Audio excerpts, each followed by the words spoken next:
ইসলামী আন্দোলন বাংলাদেশ কাপাসিয়া উপজেলা শাখা কর্তৃক আয়োজিত আজকে গণসমাবেশের সম্মানিত সভাপতি, কেন্দ্রীয় মেহমান, সর্বস্তরের ইসলাম প্রিয় দেশপ্রেমিক ভাইয়েরা আমার, ইসলামী আন্দোলন বাংলাদেশ কি চায়? এই সংগঠনের উদ্দেশ্য কি? ইসলামী আন্দোলন বাংলাদেশ কেন গঠন হয়েছে? এই বিষয়ে আমাদের অনেকেরই জানা নাই। ইসলামী আন্দোলন বাংলাদেশ চায় মানুষের মুক্তি, মানুষের শান্তি, মানুষের স্বাধীনতা, সাম্য, মানবিক মর্যাদা, সামাজিক ন্যায় বিচার প্রতিষ্ঠিত করতে চায়। ইসলামী আন্দোলন বাংলাদেশ প্রত্যেকটা মানুষের মুখে হাসি ফুটাতে চায়।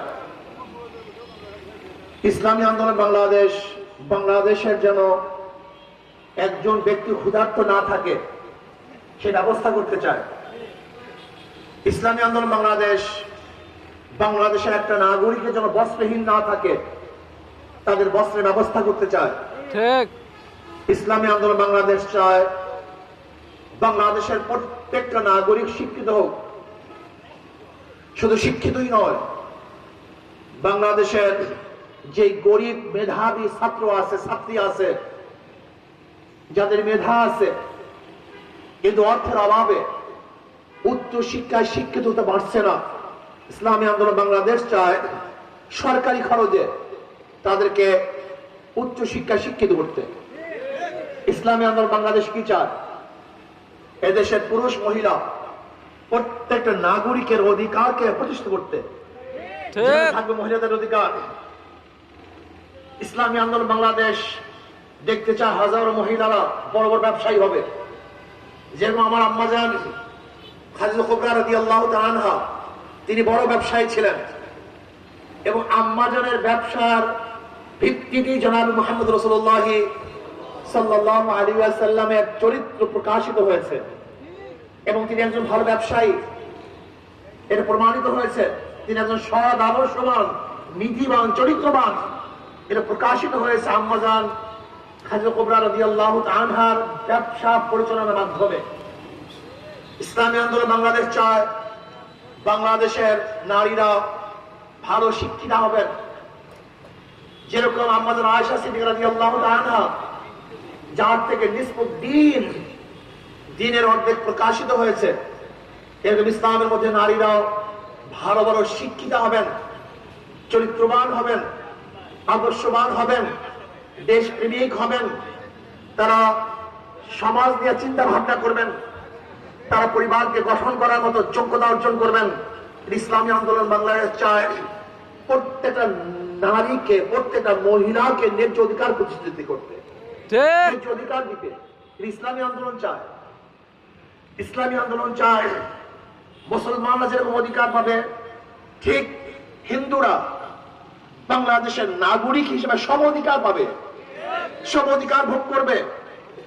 ইসলামী আন্দোলন বাংলাদেশ চায় যেরকম মুসলমানরা ইবাদত করবে, নির্বিঘ্নে ইবাদত করবে, কেউ বাধা দেওয়ার মতো থাকবে না।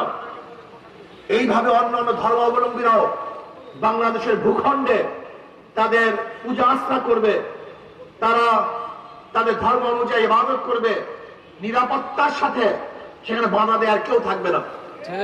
ইসলামী আন্দোলন বাংলাদেশ বৈষম্য দূর করতে চায়, যেখানে বৈষম্য থাকবে না, যেখানে সবার চাকরির অধিকার থাকবে। আজকে চাকরির মধ্যে বৈষম্য দেখেন আপনি, আমাদের বাংলাদেশের সাধারণ ছাত্ররা যদি চাকরির আবেদন করে তাদের বয়স সীমা 30 বছর, অথচ পাহাড়িরা, আমাদের দেশের পাহাড়িরা যদি চাকরির আবেদন করে তাদের বয়স সীমা 40 বছর। একই দেশ, বৈষম্যের অবস্থা দেখছেন কত বৈষম্য।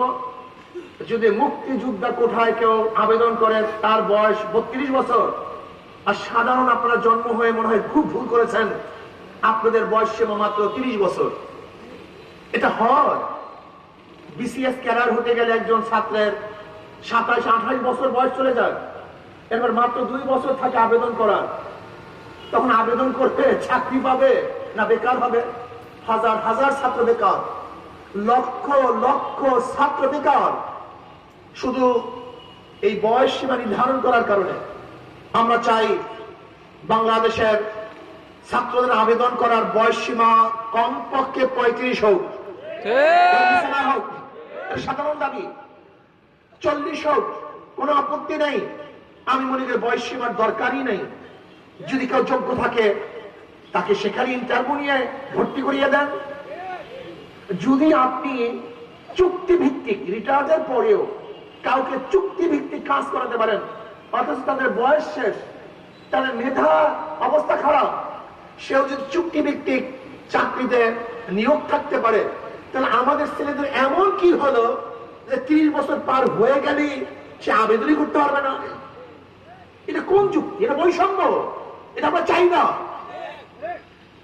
আমাদের সব জায়গায় বৈষম্য, চাকরির পদোন্নতির ব্যাপারে বৈষম্য, চাকরি নেওয়ার ব্যাপারে বৈষম্য, জাতিগত বৈষম্য। খাস করে বাংলাদেশের 15 বছরে মুসলমানরা এবং আলেম ওলামারা সবচেয়ে বেশি বৈষম্য শিকার হয়েছেন। আজও মাদ্রাসার ছাত্রদের অধিকার নাই। ভালো ভালো শিক্ষিত অনেক জানুয়ার আজকে একজন দাওরার ছেলে কেন বিসিএস ক্যাডার হতে পারবে না? আজকে একজন ইফতার ছেলে কেন বিচারপতি হতে পারবে না? আমাকে বলুন। একজন ইফতার ছেলে যারা উকিলাতি পড়তেছে, আইন বিভাগে পড়তেছে, তাদের সে মোটেও কম জানে না, অনেক বেশি জানে, অথচ তাদেরকে কোন জায়গায় চাকরি নিয়োগ দেওয়া হয় না। বৈষম্য। আজকে মাদ্রাসার ছেলেরা সব সাবজেক্টে ভর্তি হতে পারছে না, বৈষম্য। আজকে আমাদের শ্রমিকদের অধিকার নাই, বৈষম্য। শুধু কি তাই, আজকে অর্থনৈতিক এত মারাত্মক বৈষম্য চিন্তাও করতে পারবেন না। আজকে অর্থনৈতিক অবস্থা হলো এই পুঁজিবাদী অর্থনীতি, গরিবকে গরিব বানায়, ধনীকে ধনী বানায়। আমার গরিব বাবারা তোমরা জানোই না, তোমরা কেন ধনী হতে পারছো না, কারণটা কি তোমাদের নিজেদেরই জানা নাই। আজকে তুমি ব্যাংকে টাকা আনার জন্য যাবা, ব্যাংক কাকে টাকা দিবে? যার আগে থেকে টাকা আসছে, 1 লক্ষ টাকা আছে, ব্যাংক থেকে 1 লক্ষ টাকা দিবে। যার কাছে 1 লক্ষ টাকা নাই, 1 লক্ষ টাকা সম্পত্তি নেই, ব্যাংক কি তাকে টাকা দিবে? তাই ব্যাংক ধনীকে টাকা দেয়, গরিব কেন? আগে থেকে 1 লক্ষ টাকা আছে, একবার ধনী। ব্যাংক থেকে 1 লক্ষ টাকা দিচ্ছে, 2 বার ধনী। যে ব্যক্তিকে লোন দেওয়া হয়েছে তার লোন মাফ হয়েছে, 3 বার ধনী। যার লোন মাফ হয়েছে, তার ইন্টারেস্ট মাফ হয়েছে, 4 বার ধনী। একজন ধনী 4 বার ধনী হয়, আর গরিবের পেটে 5টা লাথি। আগের থেকে 1 লক্ষ টাকা ছিল না, 1 লাথি। ব্যাংক থেকে 1 লক্ষ টাকা দেয় নাই, 2 লাথি। তার লোন মাফ হয় না, 3 লাথি। তার ইন্টারেস্ট মাফ হয় না, 4 লাথি। আর যেই বড় লোকের টাকা মাফ করা হয়েছে, ওই টাকাগুলি যদি বাংলাদেশ ব্যাংকে থাকতো, বাংলাদেশের নাগরিক হিসাবে সেই টাকার অংশীদারিও গরিব ছিল, কিন্তু বড় লোককে মাফ করার কারণে গরিবের পেটের মধ্যে আর 1 লাথি। তা বড় লোক 4 বার ধনী হয়, আর গরিব 5টা লাথি খায়। এই পুঁজিবাদী অর্থনীতি কিয়ামত পর্যন্ত গরিবকে ধনী বানাতে পারবে না। ইসলামী অর্থনীতি যদি অ্যাপ্লাই করেন, ইসলামী অর্থনীতি বাস্তবায়ন করেন, আমি চ্যালেঞ্জ দিয়ে বলতে পারি, আগামী 5-10 বছর পরে সমস্ত গরিবরা দরিদ্র সীমার উপরে চলে যাবে। সমস্ত গরিবরা দরিদ্র সীমার উপরে চলে যাবে, কোনো সন্দেহ নেই। বিশ্বাস হয় না? ইসলামের গরিব বানায়। আপনি কি জানেন বাংলাদেশের গোটা অর্থনীতি মাত্র 20-25 পরিবারের কাছে? এই গোটা বাংলাদেশের টাকাগুলি প্রায় 20-25 পরিবারের কাছে। আপনি জানেন বাংলাদেশ থেকে কত টাকা পাচার হয়েছে? 14 লক্ষ কোটি টাকা পাচার হয়েছে। 98,000 কোটি টাকা ব্যাংক থেকে লুটপাট হয়েছে। শুধু সালমান এফ রহমান শেয়ার বাজার থেকে 50-50,000 কোটি টাকা নিয়ে গেছে। আপনি বিশ্বাস করতে পারবেন না দেশের লুটপাটের অবস্থাটা। আজকে সেই অবৈধ ফ্যাসিস্ট প্রাইম মিনিস্টারের পিয়ন 400 কোটি টাকার মালিক হয়েছে। একজন পিয়ন 400 কোটি টাকার মালিক। স্বাস্থ্য মন্ত্রণালয়ের একজন ড্রাইভার শত শত কোটি টাকার মালিক। অফিসের পিয়ন, ঢাকাতে 5, 10, 20টা বাড়ির মালিক। আপনি বুঝতে পারছেন লুটপাটের অবস্থাটা কোথায় গিয়ে বুঝছে? আপনি কি জানেন ফরিদপুরের এক ছাত্রলীগের সভাপতি 2000 কোটি টাকা, 2000 কোটি টাকা পাচার করেছে একজন সভাপতি। অথচ আমাদের গরিবদের অবস্থা নেই, আমাদের শ্রমিকদের অবস্থা নেই। আজকে একজন শ্রমিক তার চাকরির বেতন বাড়াবার জন্য আজকে রাস্তায় মারা যায়। আজকে আমাদের মহিলা শ্রমিকরা চাকরি করতে পারছে না, ইজ্জত হরণ হচ্ছে, ইজ্জতকে ধ্বংস করা হচ্ছে। তাদের জন্য আলাদা গার্মেন্টসের ব্যবস্থা করা হয়নি। আমার মহিলা শ্রমিকদের জন্য আলাদা কর্ম ব্যবস্থা করা হয়নি, কর্মস্থান তৈরি করা হয়নি। এগুলি সবই বৈষম্য। আজকে ধর্মীয় বৈষম্য, মুসলমানদের সাথে যে ধর্মীয় বৈষম্য করেছে যা চিন্তাও করতে পারবেন না। মুসলমানদের অধিকার প্রতিষ্ঠা করা হয়নি, মুসলমানকে ধ্বংস করার চক্রান্ত চলছে। শিক্ষা সিলেবাসের মধ্যে যেন ইসলাম না থাকে, মুসলমান না থাকে, ইতিহাস না থাকে, সবকিছু উঠিয়ে দেওয়া হয়েছে। আজকে ইসলামকে ধ্বংস করার জন্য শিক্ষা কমিশনের মধ্যে আবু সাঈদের মতো আহলে কোরআনিয়া দাবি করে যে একটা স্বঘোষিত শয়তান, এরকম যারা কোরআন ও হাদিস আমার নবীর বাবের কটূক্তি করে, এদেরকে শিক্ষা কমিশনের সদস্য হিসাবে নেওয়া হয়েছে। আপনি বুঝছেন ইসলামকে কিভাবে ধ্বংস করা হচ্ছে? আজকে গরিবদের অধিকার রক্ষা করা হয়নি, কিন্তু ইসলামী অর্থনীতিতে অ্যাপ্লাই হয়। আগামী 5-10 বছর পরে সমস্ত গরিবরা দরিদ্র সীমার উপরে চলে যাবে। ঠিক, ইসলামিক গোটা অর্থনীতি গরিবদের জন্য। জাকাত কাদের জন্য বলেন? ফিতরা কাদের জন্য? ওসুর কাদের জন্য? মানব কাদের জন্য? দান কাদের জন্য? ইসলামের গোটা অর্থনীতি গরিবদের জন্য। ইসলাম অর্থনীতি প্রণয়ন করছে গরিবদেরকে দরিদ্র সীমার উপরে নিয়ে যাওয়ার জন্য। অথচ আফসোস, কপাল পোড়া, এই গরিব ইসলামকে পছন্দ করে না। সবচেয়ে কপাল পোড়া গোষ্ঠী এই গরিবরা। জানিয়ে না ইসলাম কি জিনিস। যে ইসলাম আজকে ক্ষমতা আসে, তোমাদের টাকা চুরি করা হবে না, তোমাদের গম চুরি করা হবে না, তোমাদের টিন চুরি করা হবে না, তোমাদের প্রাপ্তি তোমাদেরকে দেওয়া হবে, ধনীরা তোমাদের প্রাপ্তি নিতে পারবে না। ইসলামকে তোমরা ভয় পাও কেন? ইসলামকে ভয় পাবে চাটুকাররা, ইসলামকে ভয় পাবে গুন্ডারা, ইসলামকে ভয় পাবে দুর্নীতিবাজরা, ডাকাতরা, খুনিরা, ধর্ষকরা ইসলামকে ভয় পাবে। কিন্তু সাধারণ মানুষ ইসলামকে ভয় পাও কেন? ইসলাম তো তোমাদের জন্য, তোমাদের কল্যাণের জন্য। আজকে 53 বছর পর্যন্ত যারা শাসক ছিল তারা জনগণের কল্যাণ কোনো আইন করতে পারে নাই। ওরা আইন করেছে নিজেদের কল্যাণের জন্য, নিজেদেরকে সেফটি করার জন্য, নিজেদের দলকে সংরক্ষণ করার জন্য, এই জাতিকে মুক্তি দেওয়ার জন্য, তাদেরকে সাহায্য করার জন্য, সহযোগিতা করার জন্য আইন প্রণয়ন করা হয়নি। যত বাহিনী সব সরকারকে সেফটি দেয়, এই জনগণকে সেফটি দেয় না। আজকে র্যাব সরকারকে সেফটি দেওয়ার জন্য, আজকে ডিজিএফআই সরকারকে রক্ষা করার জন্য, আজকে এনএসআই সরকারকে রক্ষা করার জন্য, আজকে ডিবি সরকারকে রক্ষা করার জন্য, আজকে বিজেপি সরকারকে রক্ষা করার জন্য, আজকে পুলিশ বাহিনী সরকারকে রক্ষা করার জন্য। অথচ সরকার দিয়ে আমি কি করব? আমার জনগণকে রক্ষা করার আইনই পাশ করা হচ্ছে না। আমি সেই জনগণকে সেফটি করেন। সরকার কি? সে তো আমাদের খাদেম, আমাদের খেদমতের জন্য সরকার হয়। জনগণ যদি ভালো না থাকে, তারা সুখে শান্তিতে না থাকে, তো সরকার দিয়ে লাভটা কি? আমাদের দরকারটা কি? আজীবন কত ভুল আমাদেরকে বুঝিয়েছে যে আওয়ামী লীগ না থাকলে দেশ পাকিস্তান হয়ে যাবে। কই পাকিস্তান হয়েছে দেশ? তোমার মাথার মধ্যে ঘিলু আছে? এই দেশ কোনদিন পাকিস্তান হওয়া সম্ভব? আমাদের থেকে পাকিস্তান 1700 কিলোমিটার দূরে, 1700 কিলোমিটার দূরে পাকিস্তান। সেই দেশ পাকিস্তান হয় কিভাবে? ভুল বুঝাইছে মানুষকে। বরং যেরকম চোর বলে চোর যায় চোর যায়, আসলে নিজেই চোর। যে এ দেশটাকে ভারত বানাবার কৌশল করেছিল ওরা, ভারত চক্রান্ত করেছিল ওরা। ভারতের সাথে যে চুক্তিগুলি করছে, এগুলো চুক্তি না, এগুলো গোলামি চুক্তি।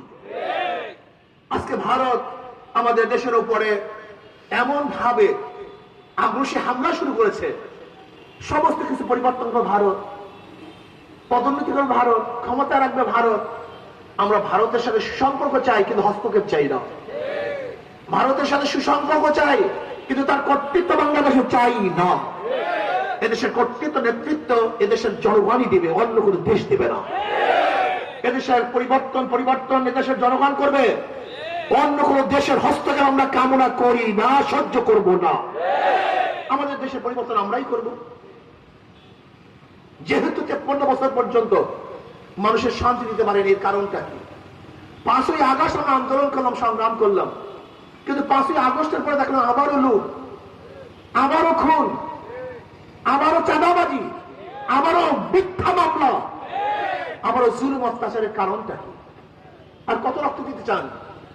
আর রক্ত দিতে চাই না। খুব ভালোভাবে বুঝবেন, মাদার গাছ লাগিয়ে আমের আশা করা যায় না। আমি সবসময় উদাহরণ দেই, একজনের নাম এ, একজনের নাম বি, একজনের নাম সি। এও চোর, বিও চোর, সিও চোর। ক্ষমতা আছে এ, সে কি করবে? হটাও এ, বসাও বি, সে কি করবে? হটাও বি, বসাও সি, সে কি করবে? কারণটা কি? নেতার পরিবর্তন হয়েছে, দলের পরিবর্তন হয়েছে, নীতি ও আদর্শ পরিবর্তন হয়নি। নেতা ও নীতির পরিবর্তন ব্যতীত কোনদিন চুরি বন্ধ হওয়া সম্ভব না। ওসি যায়, এসপি যায়, ডিসি যায়, কিন্তু ঘুষ যায় না। কারণটা একদিন চিন্তা করছেন? দল যায়, নেতা যায়, কিন্তু আদর্শের পরিবর্তন হয় না কেন? দুর্নীতি যায় না কেন? চুরি যায় না কেন? ডাকাতি যায় না কেন? মাদার গাছ লাগিয়ে আমের আশা করা যায় না। এই জন্য আমাদের শায়খ মুর্শিদ নওয়ারুল্লাহ বরকাত বলেছেন, শুধু নেতা নয়, নীতির পরিবর্তন চাই। আজকে দেখেন, এই আমাদের ইঞ্জিনিয়ার, এই যে তুমি দাঁড়াও তো দেখি, এই ইঞ্জিনিয়ার ঢাকা ইউনিভার্সিটির ছাত্র, সে একজন ইঞ্জিনিয়ার। দেখেন চেহারার অবস্থা, দেখেন মাদ্রাসায় পড়েনি। এরকম ছেলেরা যদি, এরকম ব্যক্তিরা যদি ক্ষমতায় থাকে, গরিবের টাকা আত্মসাৎ হবে না, কোন মেয়ে ধর্ষিত হবে না, কোন জুলুম অত্যাচার হবে না, নির্বিচারে কাউকে হত্যা করা হবে না, 100 ধর্ষণ করার পরে সেঞ্চুরি পালন করা হবে না, দেশ দুর্নীতিতে 5 বার চ্যাম্পিয়নশিপ লাভ করবে না, যেখানে চাঁদা থাকবে না, জুলুম থাকবে না, অত্যাচার থাকবে না, অবিচার থাকবে না, ঋষি, কৃষক, শ্রমিক, মজদুরদের অধিকার বাস্তবায়ন হবে, যেখানে পুরুষ এবং মহিলার অধিকার বাস্তবায়ন হবে, যেখানে মুসলমান, হিন্দু, খ্রিস্টান, বৌদ্ধদের পুরো অধিকার বাস্তবায়ন হবে, সেই সংগঠনের নাম ইসলামী আন্দোলন বাংলাদেশ। আসুন না, জীবনভর পরীক্ষা করেছে বিভিন্ন দলের, এবার ইসলামী আন্দোলন বাংলাদেশকে পরীক্ষা করুন। শান্তির প্রতীক হাত পাখা, এটা মুসলমানদের জন্য দরকার, এটা খ্রিস্টানদের জন্য দরকার।